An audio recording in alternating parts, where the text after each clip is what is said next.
If you have crossed the threshold of 60, you have already lived through more change, more heartbreak, more triumph than most people will ever understand. You have raised families, built careers, survived losses, and somehow, through it all, kept going. And now you are standing at a crossroads. Not the end of the road, but a new beginning. A chance to rewrite the rules, to live on your own terms, to finally ask yourself, what do I actually want from the time I have left? But here is what no one tells you. The greatest obstacle to living well after 60 is not your age. It is not your health. It is not even your bank account. It is the story you have been telling yourself about what this chapter is supposed to look like. In this video, we're going to challenge 10 deeply ingrained beliefs that might be keeping you stuck. 10 things you were taught to believe that may no longer serve you. 10 shifts that could change not just how you spend your time, but how you feel about the life you're still living. This is Wisdom After 60, and I am here to tell you the truth. Not the polished version, not the sanitized advice. The real, sometimes uncomfortable truth about what it takes to thrive in your 60s, 70s, 80s and beyond. So if you are ready to stop pretending and start living, stick with me. Because by the end of this video, you might just see yourself and your future in a completely different light. Let's begin. 1. Stop believing you're too old to start something new. Let me ask you something. How many times have you thought about doing something, learning something, becoming something, and then stopped yourself with the same tired excuse? I'm too old for that. Maybe it was learning a language, starting a business, going back to school, picking up an instrument, traveling alone, dating again. And the moment the idea came to you, another voice followed. That voice that said, people your age don't do that. You have missed your chance. It is too late. But let me tell you about Colonel Sanders. Yes, that Colonel Sanders. The man with the white suit and the fried chicken. Most people do not know this, but he was 62 years old when he started Kentucky Fried Chicken. 62. He had failed at dozens of businesses. He was broke, living on social security checks. And he had this recipe for fried chicken that he believed in. So he got in his car and drove around the country, sleeping in the back seat trying to sell his recipe to restaurants. He was rejected over 1,000 times. 1,000 times. People laughed at him. They slammed doors in his face. But he kept going, and by the time he was 75, Kentucky Fried Chicken was a household name. When someone asked him how he did it, he said something powerful. I was too dumb to know I was too old. That is the real issue, is it not? We are not too old. We just think we are. That is the real issue, is it not? We are not too old. We are just uncomfortable with not being good at something right away. We have spent decades being competent, being the expert, being the one people turn to. And the idea of being clumsy, of making mistakes, of asking for help, it feels vulnerable. But here is the truth. You are never too old to be a beginner. You are never too old to try. And the years you have lived, they are not a limitation. They are wisdom. You know yourself better now than you ever have. You know what matters and what does not. You know how to show up even when things are hard. That is not a disadvantage. That is power. So before you dismiss the next idea that excites you, ask yourself this.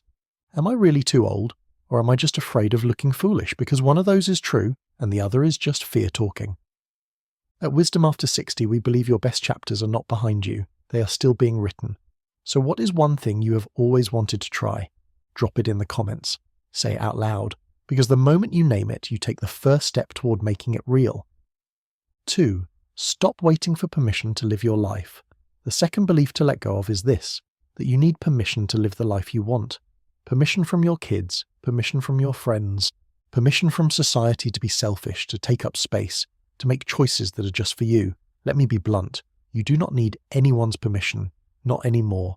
You have spent decades being the responsible one, the caretaker, the provider, the glue that held everything together. And maybe, just maybe, you're still playing that role even though no one is asking you to anymore. I see this all the time.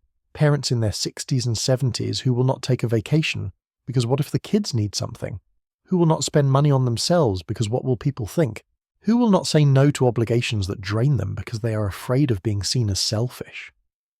But here is the question you need to ask. If not now, when? When will it be okay for you to put yourself first? When will you have earned the right to live for yourself? The truth is, you already have.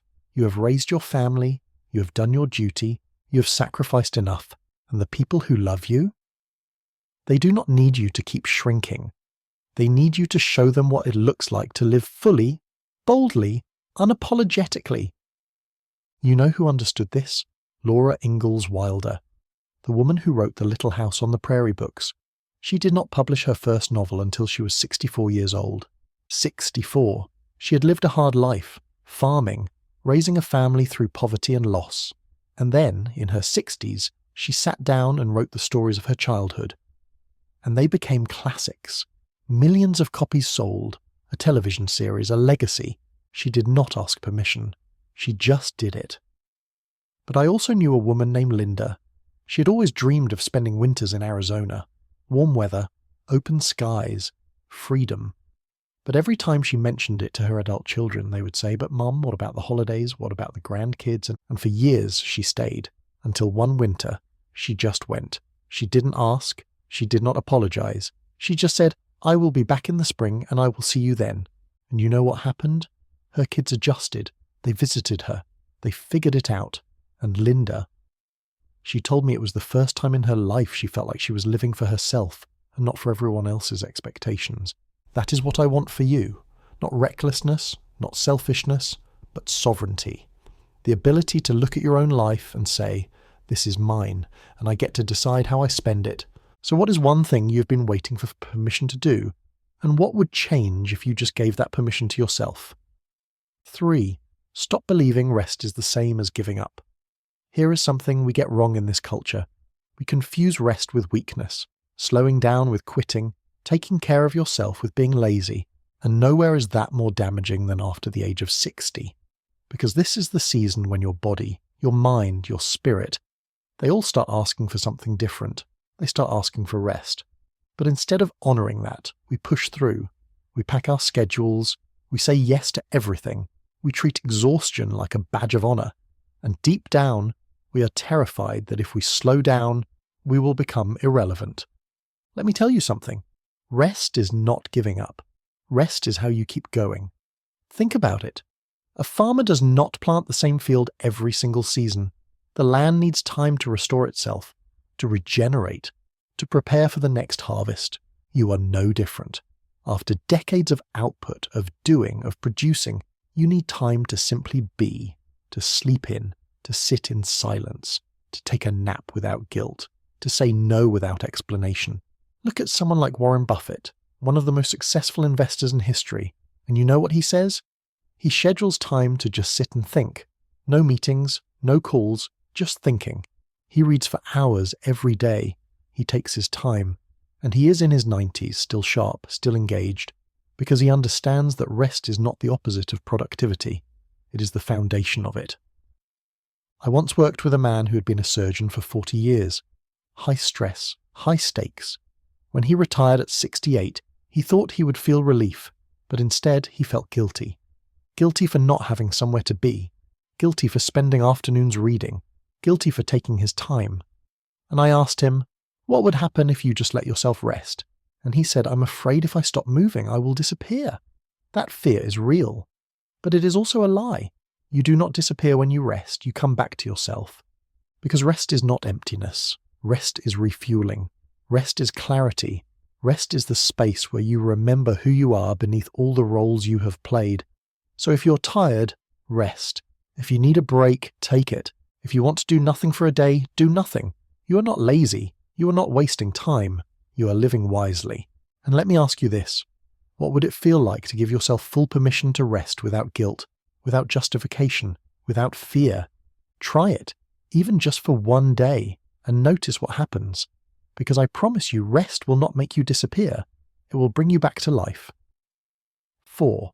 Stop believing money is only for emergencies. The fourth belief to challenge is this, that your money is only meant to protect you from disaster, not to give you joy. Now, I know this one hits close to home for many of you. You grew up in a time when saving was survival, when you did not spend unless you had to, when every dollar was stretched, planned, accounted for, and that mindset served you. It helped you build the life you have now. But if you are still living that way, if you are still hoarding every penny out of fear, it may be time to ask yourself, what am I saving for? Because here is the uncomfortable truth. You cannot take it with you. And if you die with a full bank account but a half-lived life, what was it all for? I'm not saying spend recklessly. I'm not saying ignore your future needs. I'm saying if you have enough, if your basics are covered, if you have a plan, then give yourself permission to enjoy it. Think about Ray Kroc. He was 52 years old, selling milkshake machines, barely getting by. Then he discovered a little burger restaurant in California run by the McDonald brothers. He saw potential. He took a risk. He spent money he did not have. He worked until he was in his 60s before McDonald's became profitable. And when people asked him why he did not play it safe, he said, "I bet on myself. That is what I am asking you to do. Bet on yourself. Take the trip, buy the meal, upgrade the seat, give the gift, create the memory." Because money is a tool, and tools are meant to be used.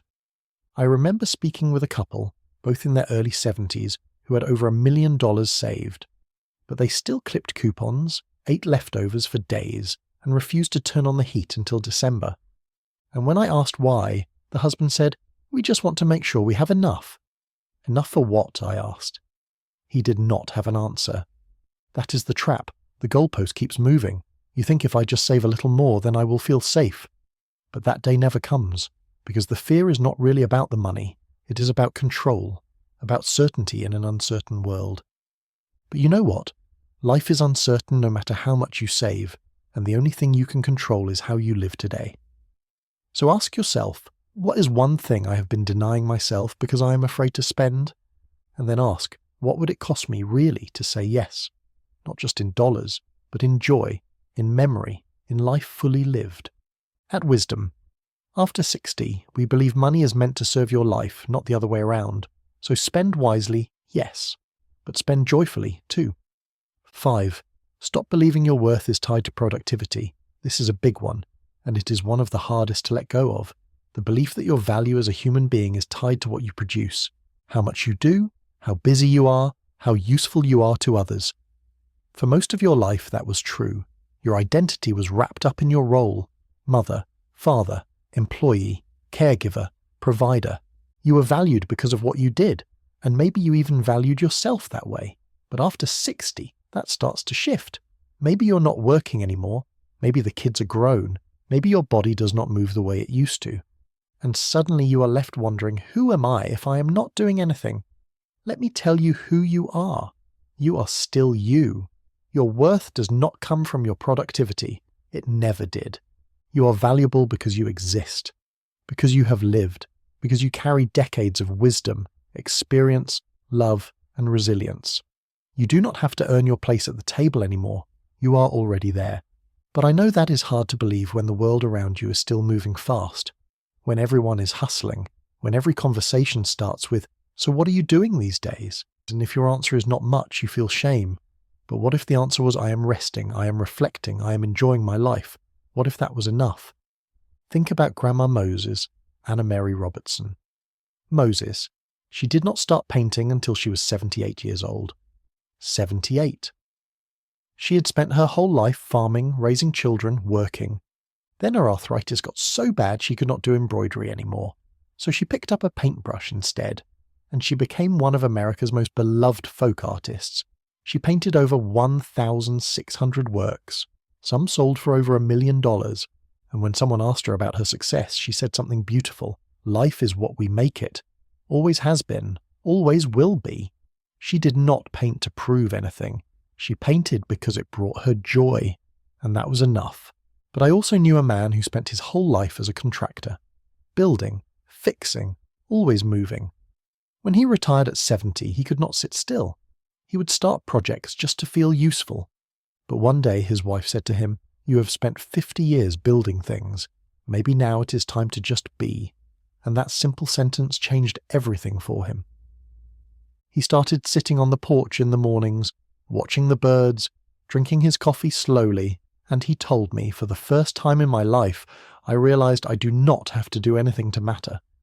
Just like Grandma Moses discovered, your worth is not in what you produce, it is in who you are. That is the shift I want for you. You do not have to justify your existence with productivity.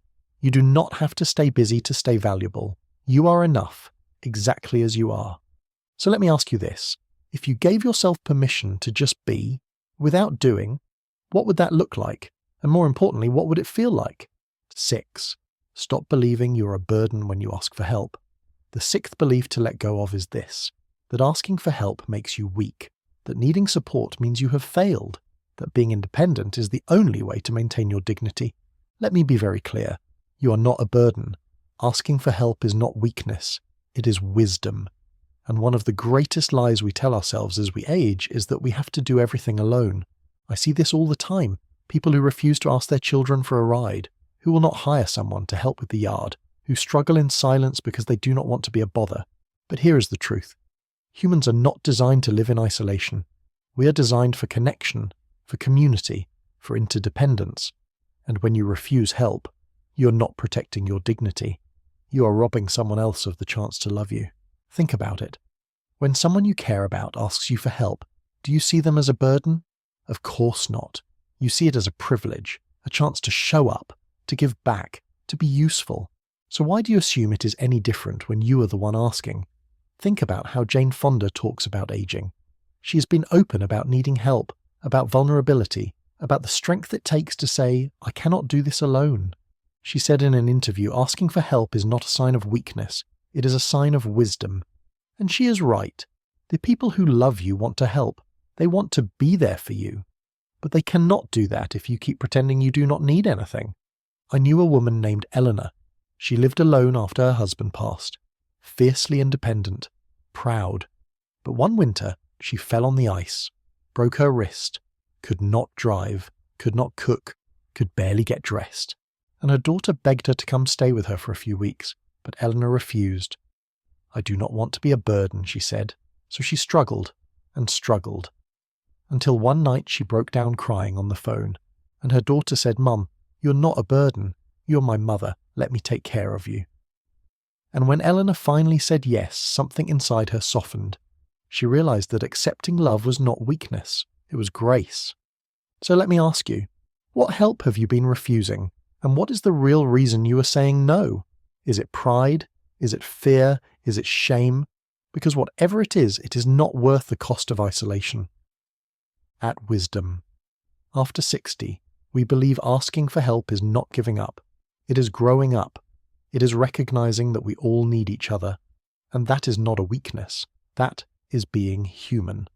So here is your challenge. This week, ask someone for help with something. Anything, even something small. And notice what happens.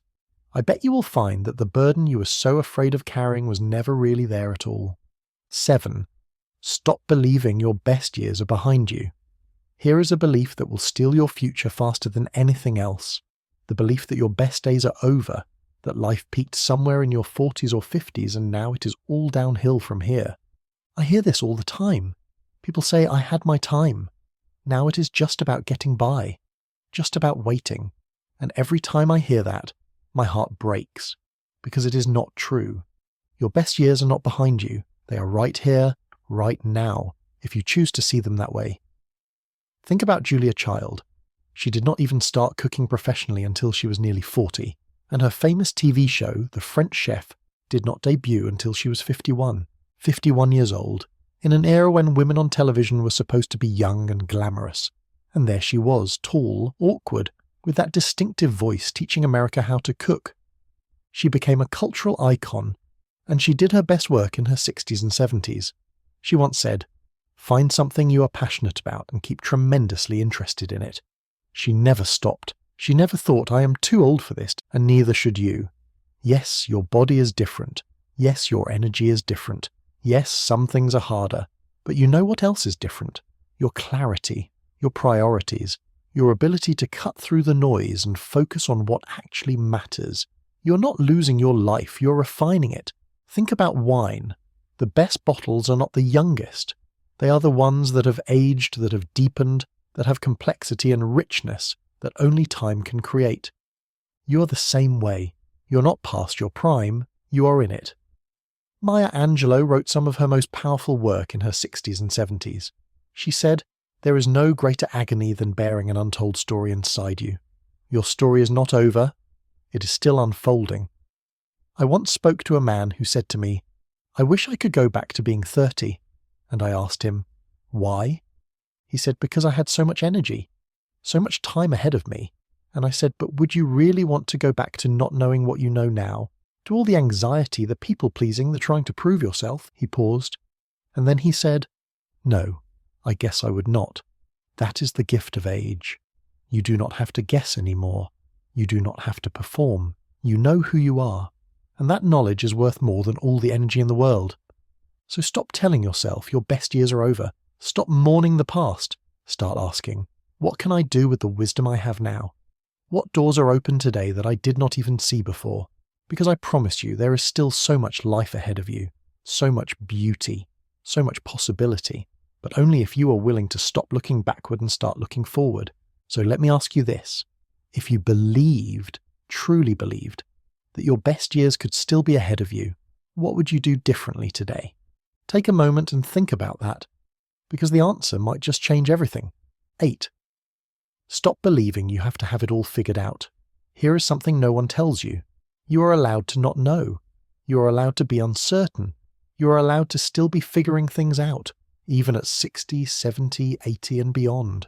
Somewhere along the way, we got the idea that by a certain age, we are supposed to have all the answers. We are supposed to be wise, settled, sure of ourselves, and if we're not, we feel like we have failed. But that is nonsense. Life is not a problem to be solved. It is a mystery to be lived, and uncertainty is not a sign of failure. It is a sign that you are still growing. I meet so many people who are paralyzed by the fear of making the wrong choice. Should I move? Should I stay? Should I sell the house? Should I remarry? Should I travel or stay close to family? And they wait, and they worry, and they convince themselves that if they just think about it long enough, the right answer will appear. But here is the truth. There is no right answer. There is only your answer. And you find it by trying, not by thinking. One of my clients, a woman named Patricia, spent 2 years trying to decide whether to sell her home and move into a condo. She made lists. She talked to everyone. She lost sleep. And finally, I said to her, Patricia, what if you just tried it? What if you rented out your house for 6 months and lived somewhere else to see how it feels? And she looked at me like I had just given her permission to breathe. She did it. And within 3 months, she knew. She loved the freedom of the condo. She sold the house. And she told me I wasted 2 years worrying about a decision I could have tested in 3 months.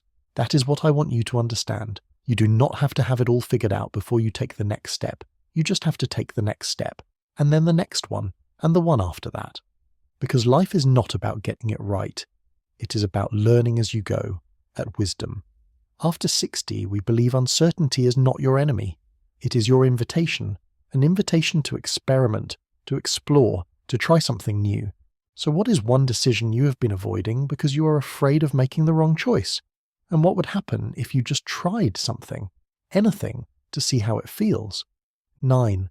Stop believing you do not deserve joy. This is the one that gets me every time. The belief that at your age joy is frivolous, that you should be serious, sensible, subdued, that wanting to laugh, to play, to feel delight is somehow inappropriate. But let me tell you something. You deserve joy. Not in spite of your age, but because of it. You have earned the right to feel good, to smile, to be silly, to chase the things that light you up inside. Joy is not a luxury. It is not a reward for good behavior. It is your birthright. And yet, so many people over 60 walk through life as if they have already given up on feeling good. They say things like, at my age, I should just be grateful for what I have.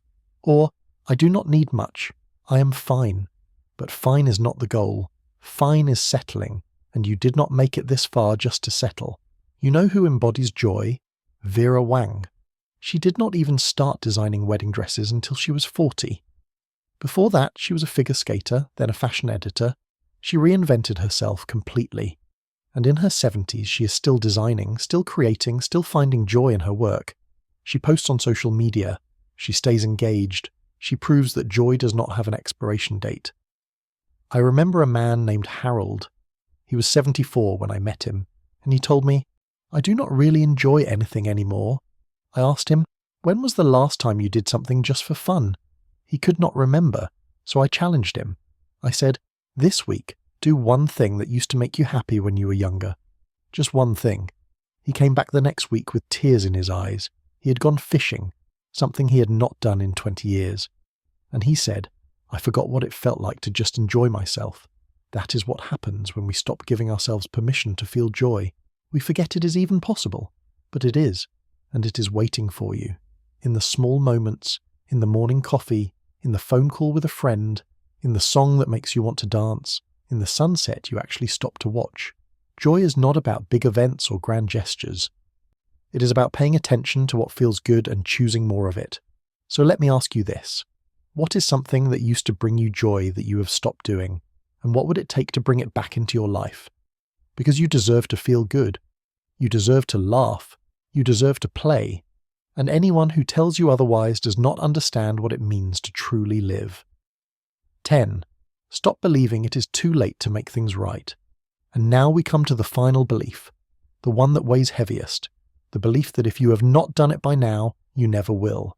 That if you have made mistakes, hurt people, missed opportunities, there is no going back. That your story is already written and the ending is set. But that is not true. It is never too late to make things right. Nelson Mandela spent 27 years in prison. 27 years. He walked out at age 71, and instead of seeking revenge, he chose reconciliation. He became president of South Africa at 75. He united a divided nation. He showed the world that it is never too late to choose a different path. He said, "Resentment is like drinking poison and hoping it will kill your enemies." He let go, and he changed history. It is never too late to apologize, to forgive, to reconnect, to say the words you've been holding back, to make peace with your past, to choose a different path forward. You are still here. That means you still have time. I think about all the people I've known who carried regret for decades. The parent they never reconciled with, the friend they lost touch with, the dream they abandoned, and they told themselves, it is too late. But then something happens, a phone call, a letter, a moment of courage, and suddenly what seemed impossible becomes real. The apology is given, the relationship is restored, the dream is reconed with, not in the way they imagined maybe, but in a way that brings peace, and that peace is everything. One woman I know, Martha, had not spoken to her sister in 15 years, a fight over an inheritance, bitter, painful, final. But when Martha turned 72, she had a health scare, and it made her realize something. She did not want to die without trying. So she wrote a letter, a real letter, on paper, with a pen. She apologized. She asked for forgiveness. She said, "I do not know if you will ever want to see me again, but I needed you to know I am sorry." 3 weeks later, her sister called. They talked for 2 hours, they cried, they laughed. They remembered who they used to be. And Martha said to me, "I spent 15 years believing it was too late, but it was not. It never was. That is what I want you to hear. It is not too late. Not to heal, not to grow, not to try again, not to become who you were always meant to be." So let me ask you one last question. What is the one thing you have been telling yourself it is too late for? And what if, just maybe, you were wrong? Because you are still here. You are still breathing. You still have time. And that means the story is not over. Not yet. So there you have it. 10 beliefs to let go of after the age of 60. Not because you have been doing life wrong, but because you have been doing it long enough to know what really matters. Letting go is not defeat. It is liberation. It is the moment you stop carrying what was never yours to carry and start walking toward the life you actually want.